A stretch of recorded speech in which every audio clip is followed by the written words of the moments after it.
კრევეტების ჰამბურგერი, რომელიც მეორე ადგილზეა გაყიდვების მიხედვით. ამისათვის დაგჭირდება სკაგენრორა, ანუ კრევეტების შეზავებული სალათი, თავად კრევეტები და მაიონეზი. ასევე დაგჭირდება მაგრად მოხარშული კვერცხი და კიტრი. ხო და რაც მთავარია, თავად პური.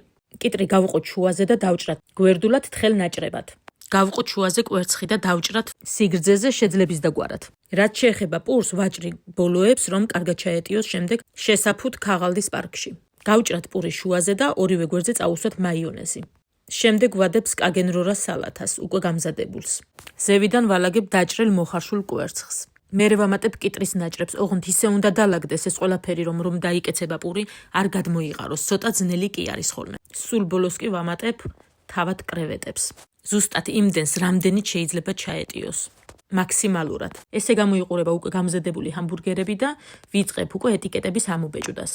ამ ჰამბურგერებსაც 3 დღე აქვს ვადა. შემდეგ ვალაგებ უკვე შესაფუთ ქაღალდში და ვაკრავ ზევიდან ეტიკეტს.